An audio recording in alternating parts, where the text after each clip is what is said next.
Tim Bagley, Joey, how are you? I'm good. How are you? Good. I'm sure you get this all the time, but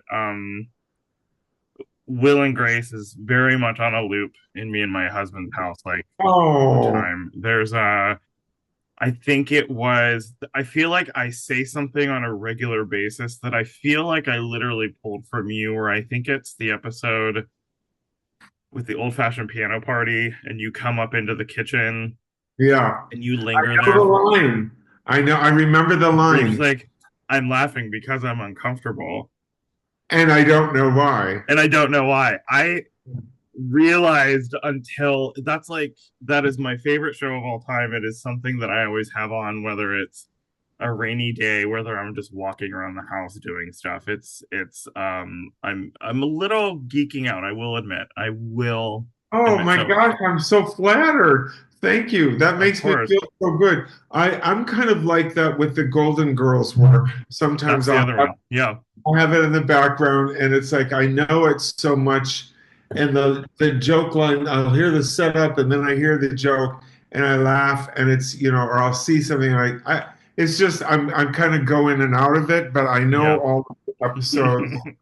Yeah. But yeah, I remember that particular episode when they gave me that line. I just remember thinking, I'm uncomfortable. I'm laughing because I'm uncomfortable and I don't know why. I Yeah. love it because I thought I know exactly how to deliver that. And I thought I have been there so many times in my life. Yeah. It's man, that show was so formative, I think, for a lot of people. So Yeah. Yeah. um somebody somewhere, oh my God, I think it's a show that really kind of defies description. Um I I love that. I just love literally everything about it. It's such a beautiful, beautiful, humane, wonderful show. And when you joined the cast in season two, that St. Louis sushi, it was sort of like I'm never going back. I just love it. I think season three is just incredible. I guess this is a legitimate question, but it's gonna sound like a joke. And I think it's episode two when Brad goes to Sam to, discuss the song, and you sort of do a Jeff Hiller impression with your face. I Oh, I kind of want to know if that was difficult for you, or if you had many other different ideas of how to do a Jeff Hiller impression. no, you know what that was I remember kind of like Jeff sometimes he'll in real life he'll be like it's hard to describe, but he'll kind of do that. And so when it was in the script. I mean, it's in the writing. And Hmm. when she did her face, I say something like, that's close, but it's more like this. And then I did it. I actually kind of worked on it in front of a mirror so that I figured nobody would ever in a million years know what I'm doing, but it was just something specific in my head. But this is the first I've heard that you kind of caught that.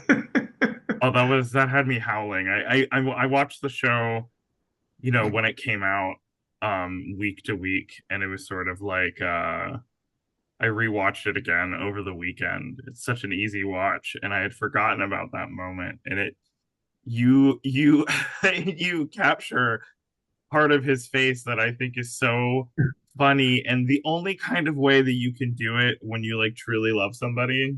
So, you I know, truly do love him. like Tam Jeff, loving Jeff. Yes, of course. yeah, but Jeff is such a lovable person. And I remember I didn't know him before, the show. And Hmm. I saw that first season and I just instantly loved the show. It's my type of humor. Yeah. It's my favorite kind of heartfelt, comedy that is just, so touching and so beautiful. And I remember seeing him and thinking, this guy's perfect for an old friend from show choir. Like he was just a bridge of Sam's, and Hmm.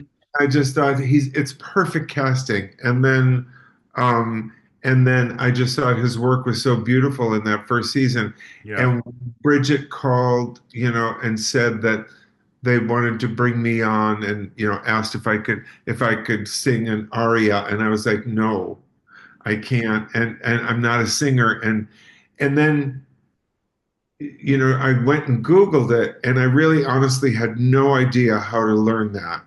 Yeah. And so I hired a guy, a teacher, to help me break it down and figure it out. And she said I only had to learn, like 5 bars or something, but I learned the whole song, and then we recorded the whole song. And I remember kind of thinking I could do this where I'm kind of making faces and making fun of this kind of singer and all that. And then I thought, no, I think it would be funnier if I just do it to the best of my ability and really Yeah. try and act like I really know what I'm doing, which Hmm. I don't. And so I love the way that it turned out. And Oh then also, gosh. what a great intro to give those two explosive diarrhea with the St. Louis sushi, There. and and then you look at it and you think, well, there's no way that Joel could ever fall in love Yeah, with exactly. Joel because he gave him explosive diarrhea. But really, the explosive diarrhea came from the heart. I don't. That's where the true explosive diarrhea comes from. Exactly. Um, yeah, it's sort of like the whole relationship between those two characters is so um what's the word? It's like unabashed, very confident. Like it's sort of like if somebody would come right out of the gate like that, for me, I would feel even if someone wasn't a technically great singer, the boldness of that I think is really worth uh latching onto. Um Yeah, the way I always looked at Brad, even early on, was I thought this guy is. I didn't know his backstory yet. I didn't find mhm, out until the third season. But in the second season, I just thought this guy is walking his own path. He's on a journey, and all of a sudden he sees this guy Joel, and he's like, I like him. I like him. And if he wants to come and be a part of my journey, that's great. But if not, I'm going to continue down my path. And yeah. he's kind of doing his thing. And I really identified with that. And I also, I think it's such a great quality in life for people to just do their thing in spite of Mhm. whatever is going on. Do you kind of like that as an actor when, maybe a backstory isn't fully spelled out for you? Do you like that kind of freedom? Because I kept wondering when I was rewatching the season that maybe sure the church ladies are kind of like Brad's version of Sam, but I wondered maybe if there was a one other person for him that maybe we just don't see that as kind of like his version of Sam. I don't know. The way that I like as much information about the Okay. character as possible, but the way that TV works a lot, in a feature film, you get the whole story and then you fill in what you need to fill in. Mm-hmm. In with TV, you just kind of, make decisions and you do things based on the information that you have. Yeah. And and in the third season, they gave us all six, or is it seven? All seven Mm-hmm. episodes. And so I read them all in one sitting. So I knew the Great. I knew that all the backstory that comes out in episode 5, the Thanksgiving episode. I Mm-hmm. knew all that information by the time Uh, I did okay. the second episode. And I really like having that information because it informs me, Mm-hmm. how to do things. So I knew that when I was singing to Joel in episode 2, that I was so grateful to have somebody that loved me the way he loved me. Yeah. And and that I just remember kind of thinking when I was setting up the circumstances for that scene, and we only shot it in two takes. Oh Uh, wow. but what I remember is I was listening in the headphones to a specific song that's very optimistic and spiritual and very positive. Hmm. And I remember thinking, it's not sad to me that moment. It's not sad. It's me trying to open up my heart Mm. and thank him. So that's kind of how I did it. And then just looking at his face and Bridget's face, they're Yeah. just such giving actors, and they just looked at me so lovingly that it just kind of, I don't know, it just kind of broke me up.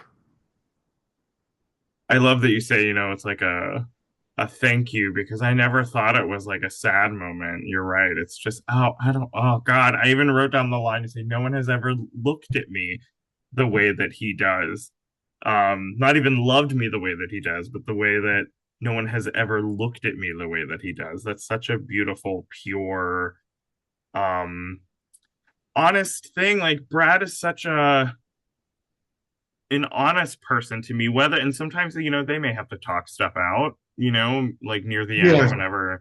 But I mean, like, I don't think that, um, I don't know, maybe you can tell me. I don't think there's any sort of dishonesty there. I think he just like really lives No, I th in that.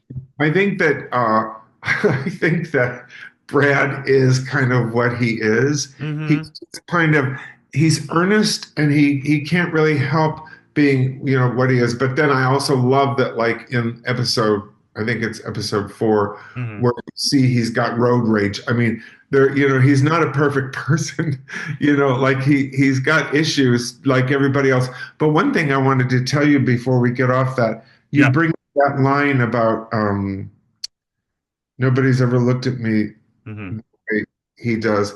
Um, I, uh, Bridget called me and she said, we're thinking about a scene that brings your character and my character together. Mm-hmm. And she said, if it's too personal, you don't have to talk about it. But she said, I heard that you had a partner uh, for 10 years who passed away. And I Mm-hmm. said, yes, that's true. And she said, you know, do you mind telling me kind of what it was about him that you remember, you loved him Mm-hmm. for? Why did you love him? And I said to her that it was just, the way that he looked at me, the way he looked at me from across the room. There Mm-hmm. could be, I would do some dumb show at the Groundlings, and I'd come out and he'd be across the room looking at me with this kind of pride and this kind of, he saw me in a way that I hadn't seen myself yet. And it was before anybody else saw me that way. He saw me Mm-hmm. that way. It just kind of, what ended up happening is I just kind of grew into myself. It's like I saw it on his face the way he looked at me first, and then I just kind of walked into it. I don't know. Mm-hmm. And so she used that in the song. She used that line in the song. Gosh. Was that crazy the first time you heard the song? Did she tell you what the lyrics are going to be, or did you just hear it for the first time when someone played it for you? She sent me, once she wrote it, she sent it to me. And then with that one, I didn't have to hire anybody or do anything. I just Mm-hmm. listened to it over and over. Yeah. And I remember the one thing is I said to her, I feel like we need to set this up because all of a sudden I'm not able to sing in front of people. Mm-hmm. And and I said, I already sang an aria in the second season. So like and she said, well, it's because we'll write it in there, but it's because you can't um, show your emotions publicly. And Mm-hmm. that aria, you just kind of did it by rote, and it wasn't any part of you that you were giving. And she said, in this, I want you to, give of yourself in a way that you Yeah. through song to Joel.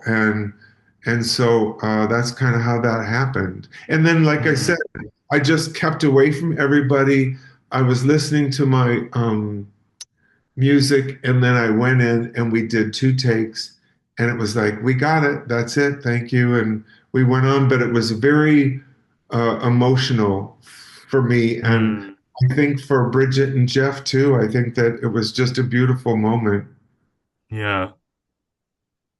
Oh. But the thing is I think sometimes when you haven't been loved, right, Yeah. and you and somebody loves you and they look at you a certain way and they treat you a certain way and all this, it's just the greatest feeling and it almost frees you in a way, right? Yeah, this isn't sort of the same thing, but it reminds me of like of me and my husband. We're sort of opposites in a lot of ways. He's really tall, I'm really short. Dark features, very blonde. I'm very loud, very opinionated. He's a lot more reserved and he thinks before he opens his mouth. Um, and there are a lot of times whenever if we're at a function for his work or we're out at a bar or something and like we see each other from a distance, this person who is very um put together, I mean he's a very charismatic person, but sometimes he will make the dumbest face at me. Like he'll like dip down and be like that. I don't know. And it's just sort of like you would never and I feel like it's that sort of thing where it's just like I see that and you know that I see that and I feel a comfort for him that he can only Yeah. look at me in that way and I will know what it is. And Exactly. And it can be from across the room. yeah. It can be, far away. But it's like the whole world leaves and you're Hmm. connected with that person and you see them and they see you. It's a beautiful thing. Yeah. Mm. And it's something that I think Brad in this show really is grateful for because I Hmm. think that he's not really had that. And all of a Yep. sudden he's got this thing and he's just the embarrassment of riches. It's like he just can't believe that his life has led him here to this. And all Mm. that kind of comes out in that Thanksgiving episode, which was another, I think, beautifully written episode where, you know, he gets to talk about his wife and kids and the church and one of the things I love about the show is that it's very rare that you have any kind of gay storylines where they talk At the about the church. church. Yeah. And so I really appreciate that because I think that that's something that's real for a lot of gay people that we just don't talk about. Yeah, it's sort of like I know of gay people who hold religion very close to them. Like we don't talk about it, but I thought about them a lot, maybe you and Joel are at a bake sale or something. It's sort of like it's not a I love that the show never makes it a point of contention. Right. It's something that's very important to the characters. And it's sort of like you're right. I don't see that ever with gay characters who live that with that so comfortably within themselves. I love that about the show. Well, I do too, and I just hope that the Emmy voters, find our little show, and I'm so proud of the work that everybody did in it. Oh, And Bridget, Jeff, everybody was just spectacular, and everybody came and we moved quickly. We didn't have a lot of time and a hmm lot of resources, but we just moved through it quickly. And I know for me, I'm so proud of my work in it. I'm very hmm grateful for the opportunity, and I've done a lot of work on a lot of different things, but this has been a very special project to me, and it's just the idea of you know I mean, I remember when I grew up in the Midwest, there just weren't people around that you could meet and find, so you'd have to go to a big city hmm to find people that were like-minded. and here, what I love about this is she's in a small, Manhattan, Kansas, a small Midwestern town, and she finds her own family. She Yeah. builds a family of, kind of outsiders. Yeah. And, and I think that that's something that a lot of people do, and especially in the gay, world. Um, and Yeah. yeah, I do think we have so many stories, great stories about, queer people, trans people finding out who they are, and they do leave where they are from and they find something somewhere else. But there is so much value in this show of showing those other kinds of characters just where they exist and just where they yes, live. And yes, that I feel like real anytime anyone brings up the show, I sort of just like, and let's talk about the queer people in Kansas. yeah. And because there are queer people in Kansas, in Nebraska, in Oklahoma, these people do exist. Well, Joey, it's a good point because I feel like I said, there wasn't that kind of, there's no like, center, or there was no allies, mm-hmm, anything like that where I mm-hmm, was in Michigan. And so the idea that you can, to me, it's a very contemporary show. It's a very contemporary way of talking about gay lives because because you can be in a small town mm-hmm. and um, find your people, Yeah. find people that support you, allies, and other people that you can support and Mm-hmm. love and care for, and you build your families. And they said, Bridget said something about that in Manhattan, Kansas. A lot of gay people, LGBTQ people have moved there looking for that. You know Oh. that thing. And I don't know, I love the idea of people thinking in terms of I can stay here in my community, Mm-hmm. near my family, and I can build the life that I need here. Yeah. I love that. Yeah, I do too. Yeah. Um, I do want to tell you before I let you go a line delivery that I love so much.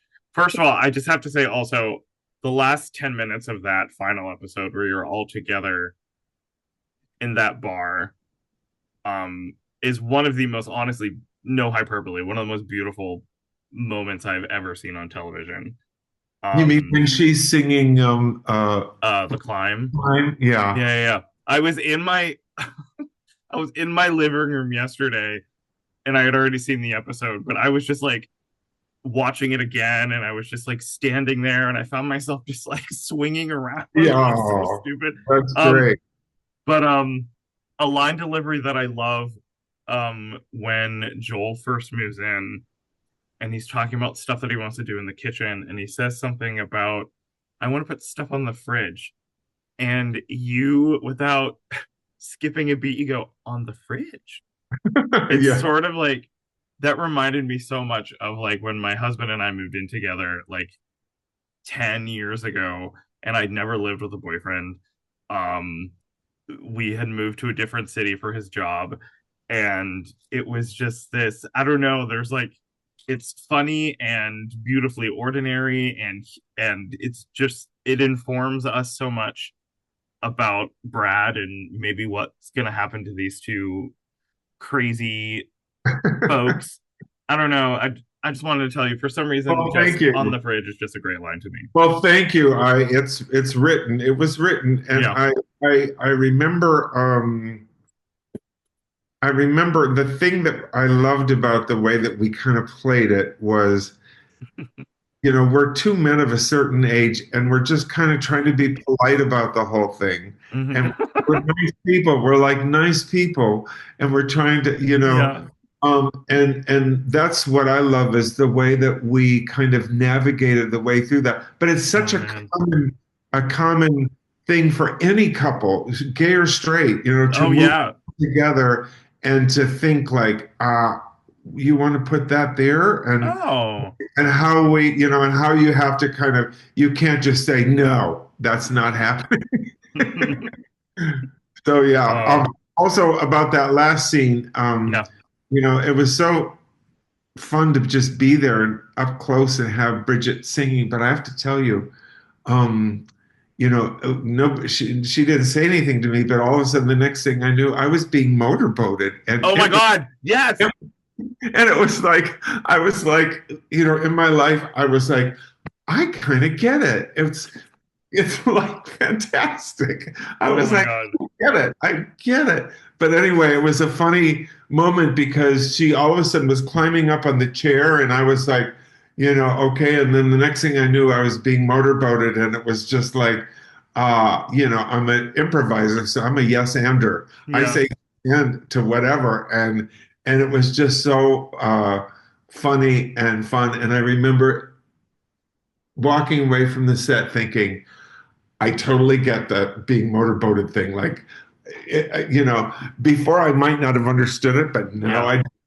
I. No, that is how you end a show. do. Yes. Well, Tim, thank you so much for your time and being so generous with me. This is a show that I know that I will keep coming back to. And it's beautiful work from everybody, especially you. So thank you so much for your time, and we're going to be really loud and really obnoxious about how much we love the show and how much Oh, Emmys really need to well, take thank show you, it. Joey. Your questions and your insights and the specific things that you kind of brought up were very meaningful to me, and I could tell just from how you presented those questions and everything that it reached you. Yeah, And I'm just grateful that you found it and that you enjoyed it. And yeah, I just appreciate it because I know that we all loved doing it. hmm yeah. Mm, I'm gonna miss it. So Okay. yeah, And I look forward to meeting you sometime in person. yeah. Till next time. All right. And next time your husband makes a funny face from across the room like that, make one back. I will. I will. That's a promise. All right. Okay. Thank you, Okay. Tim. Okay. Talk Have a to you good rest of later. your day. Bye. Okay. Bye.